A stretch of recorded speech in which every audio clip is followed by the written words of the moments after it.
Okay, you should have all the parts laid out in front of you like this. Try to make sure everything is there. If you don't see everything, go ahead and give us a call. We'll figure out what you're missing. Don't forget, guys, let's keep safety in mind. Let's wear all our PPE stuff. Your baffle, this is what's going to separate your wood and allow airflow to come in from the side. The easiest way to do it is I place it inside. I put a spacer block underneath it, 1.5 inches or 1.25 inches, whatever you have, and just make sure everything's nice and level. Push everything down. Just go to the inside. Make sure that your baffle goes to the inside. Check that you're still at 4 inches, because sometimes when you cut these, they'll squeeze together. So if they do squeeze together, you'll have to spread them apart. I just use a bolt with 2 washers on the end, and I could back the bolt out and just spread it back out. That looks all good. We're going to go ahead and we're going to weld it up. We're just going to weld it everywhere that we can reach.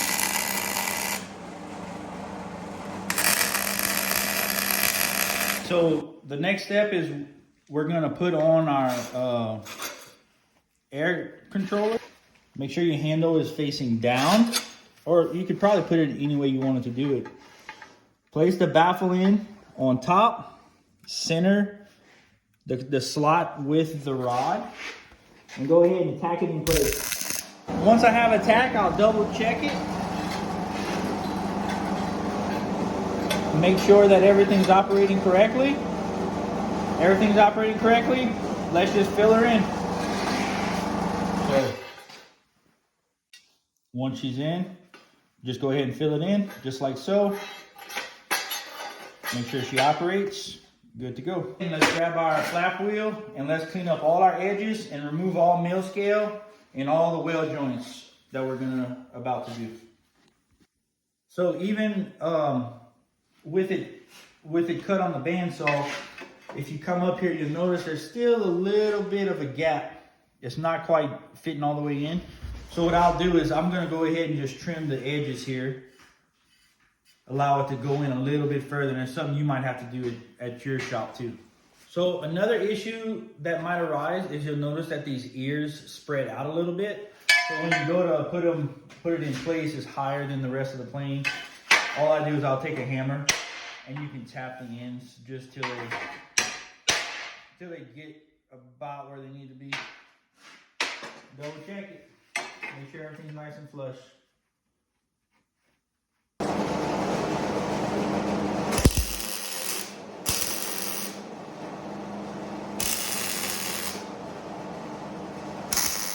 Notice that it's pulled a little bit to the other side, obviously.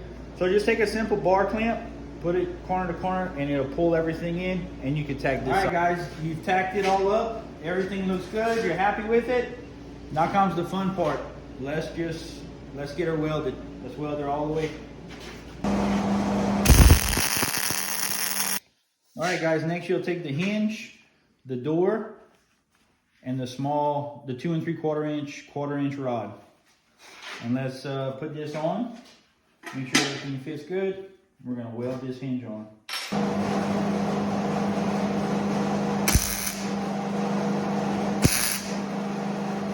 Once the hinge is welded on, take the 2 3/4 rod. I usually just center it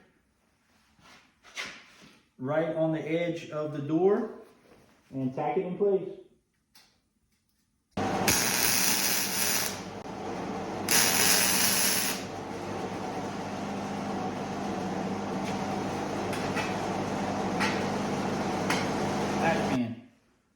You'll have your small spring handle, the 5/16 rod.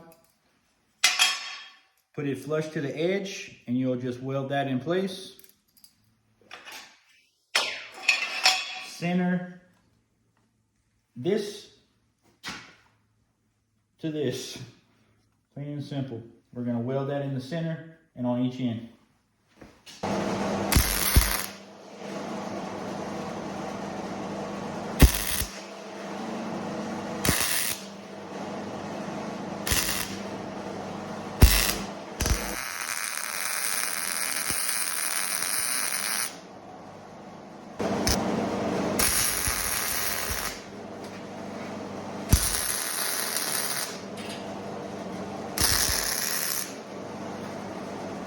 right, guys, now we're gonna build the stovetop. So let's grab your 1-inch piece of square tubing.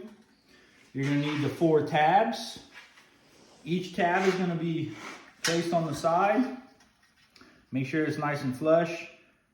And I go about halfway, and make sure you just get a good weld on that top seam.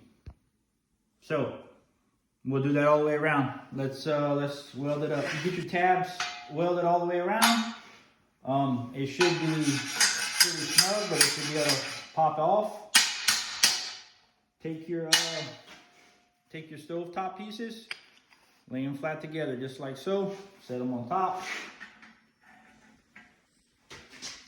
Eyeball it, make sure they're center.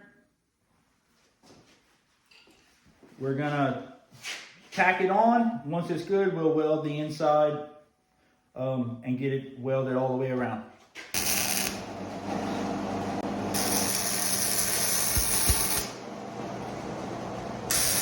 handle, I prefer to put it a little lower than higher, just for so that way I can carry it on my side. So we're gonna place that somewhere about there. It's not critical where it's at. Make sure it's centered and just weld her up.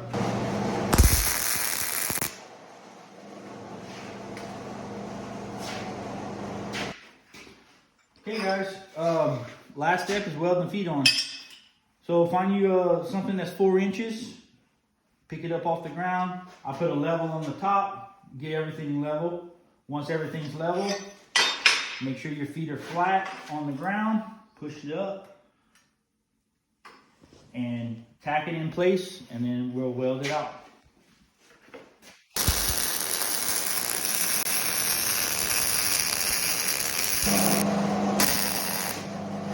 Okay, guys, this is it. You just welded a rocket stove together. Wire brush, go ahead and clean it up. Any splatter, anything you have, go ahead and clean it up. If you want to paint it, go ahead and paint it. Season it any way you want to season it. But I hope you enjoy it. I know you're going to enjoy it. So, good job.